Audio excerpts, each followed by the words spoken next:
ന്യൂനപക്ഷ ക്ഷേമം എനിക്ക് പരിചയമുള്ള ഒരു മന്ത്രാലയമാണ്.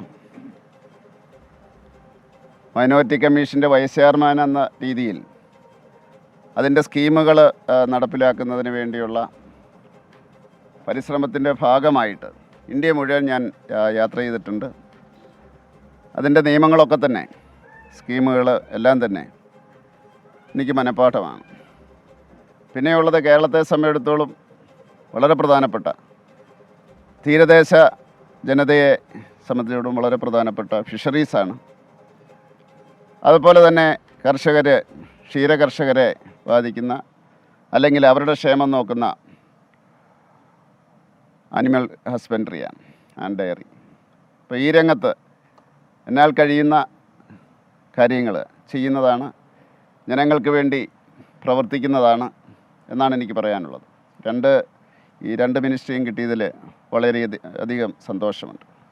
മനസ്സിലുള്ള പദ്ധതികൾ എന്തെങ്കിലും ഉണ്ടോ ഈ കിട്ടിയ വകുപ്പുകളുമായി ബന്ധപ്പെട്ട്? ഇല്ല, അതിൻ്റെ ബന്ധപ്പെട്ടവരുമായിട്ട് സംസാരിച്ചിട്ട് മാത്രമേ അതിനെപ്പറ്റി പറയാൻ സാധിക്കുള്ളൂ. കാരണം ക്ഷീരകർഷകർ അവരുമായിട്ട് സംസാരിച്ചിട്ടില്ല അതിനെപ്പറ്റി, അവരല്ലേ അതിൻ്റെ സ്റ്റേക്ക് ഹോൾഡേഴ്സ്. അതുപോലെ തന്നെ മൈനോറിറ്റി അഫയേഴ്സിൻ്റെ പദ്ധതികൾ, അതെനിക്കറിയാവുന്ന പദ്ധതികളാണ്.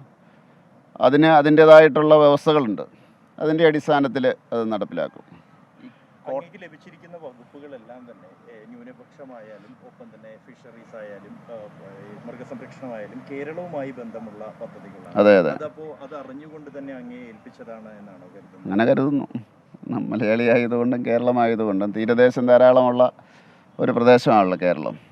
അപ്പോൾ അങ്ങനെ അതിന് ക്ഷേമത്തിന് വേണ്ടി പ്രവർത്തിക്കാനായിരിക്കണം അത് തന്നതെന്ന് ഞാൻ കരുതുന്നു. ഈ അടുത്ത കാലത്ത് തീരദേശം കേന്ദ്രീകരിച്ചുകൊണ്ട് നിരവധി സമരങ്ങൾ, പ്രത്യേകിച്ച് കടലാക്രമണം അടക്കമുള്ള വിഷയങ്ങളൊക്കെ വലിയ രീതിയിൽ തന്നെ ഉയർന്നു നിൽക്കുന്ന ഒരു സമയമാണ്.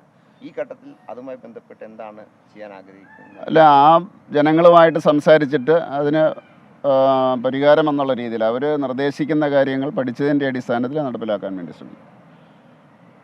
അതാണ് പദ്ധതികൾ കേരളത്തിലെ ജനങ്ങൾക്കോ അല്ലെങ്കിൽ ഈ വകുപ്പുകളുമായി ബന്ധപ്പെട്ട് ഇപ്പോൾ മനസ്സിലുണ്ടോ? ഇപ്പോൾ ഈ മിനിസ്ട്രി വകുപ്പ് കിട്ടിയതല്ലേ ഉള്ളൂ. അപ്പോൾ നമ്മൾ റെഡിമെയ്ഡായിട്ട് പദ്ധതി പറയുന്നത് എങ്ങനെ നടപ്പിലാക്കാൻ സാധിക്കുക? അത് അവരുമായിട്ട് സംസാരിച്ചിട്ട് വേണമല്ലോ. അങ്ങനെയാണല്ലോ, ആ ജനവിഭാഗമായിട്ട് സംസാരിച്ചിട്ട് അങ്ങനെയല്ലേ നമ്മൾ പദ്ധതികൾക്ക് രൂപം കൊടുക്കുന്നത്. അങ്ങനെ രൂപം കൊടുക്കുക. ഈ ന്യൂനപക്ഷ വിഭാഗവും അതോടൊപ്പം തന്നെ സർക്കാരും തമ്മിലുള്ള ബന്ധം വഷളാണെന്ന തരത്തിൽ വലിയ തരത്തിൽ വിമർശനങ്ങൾ കഴിഞ്ഞ തെരഞ്ഞെടുപ്പ് കാലത്തൊക്കെ വലിയ രീതിയിൽ ഉണ്ടായിരുന്നു. ഒപ്പം തെരഞ്ഞെടുപ്പ് പ്രചാരണം അടക്കമുള്ള കാര്യങ്ങൾ വലിയ രീതിയിൽ ചർച്ചയായതാണ്. അപ്പോൾ ഈ ബന്ധം ഊഷ്മളമാക്കാൻ ഏതൊക്കെ തരത്തിൽ പ്രവർത്തനങ്ങളായിരിക്കും? സർക്കാരുമായിട്ടെന്ന് പറഞ്ഞാൽ കേരള സർക്കാരോ കേന്ദ്ര സർക്കാരായിട്ട്? കേന്ദ്ര സർക്കാരുമായിട്ട് ന്യൂനപക്ഷ വിഭാഗങ്ങൾക്ക് അങ്ങനെ പ്രശ്നങ്ങളൊന്നുമില്ല എന്നാണ് കേരള രാഷ്ട്രീയം ഇപ്പോൾ നിരീക്ഷിക്കുന്നവർക്ക്, ചില പൊട്ടലും ചീറ്റലും ഒക്കെ കാണുന്നവർക്ക് അത് മനസ്സിലാക്കാൻ സാധിക്കും. അപ്പോൾ അങ്ങനെയുള്ള പ്രശ്നങ്ങളൊന്നുമില്ല എന്നാണ് റിസൾട്ട് വന്നതിന് ശേഷം മനസ്സിലാക്കുന്നത്. അല്ല, ന്യൂനപക്ഷ ക്ഷേമം എന്ന് പറഞ്ഞാൽ അവരുമായിട്ട് അടുക്കാതെ എങ്ങനെയാണ് നടപ്പിലാക്കാൻ സാധിക്കുന്നത്? അവരുമായിട്ട് അകന്ന് നിന്നുകൊണ്ട് അവരുടെ ക്ഷേമം നടത്താൻ പറ്റുമോ? തീർച്ചയായിട്ടും അടുത്തുകൊണ്ട് തന്നെയായിരിക്കും അവരുടെ പ്രശ്നങ്ങളും.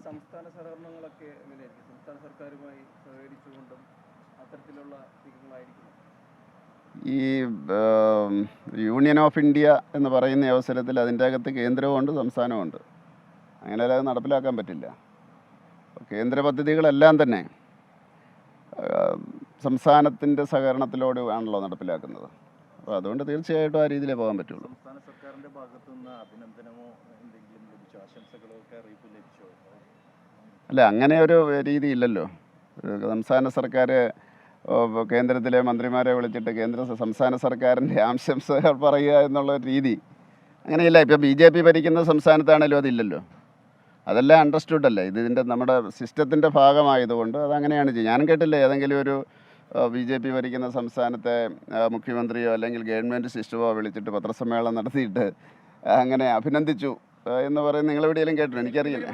കേന്ദ്ര സഹമന്ത്രി ജോർജ് കുര്യൻ സംസാരിക്കുകയായിരുന്നു. അദ്ദേഹത്തിന് 3 വകുപ്പുകളാണ് ഇപ്പോൾ ലഭിച്ചിരിക്കുന്നത്. ന്യൂനപക്ഷ ക്ഷേമം അദ്ദേഹത്തിന് വളരെ പരിചയമുള്ള ഡിപ്പാർട്ട്മെൻ്റ് ആണെന്ന് കൂടി അദ്ദേഹം പറയുന്നു.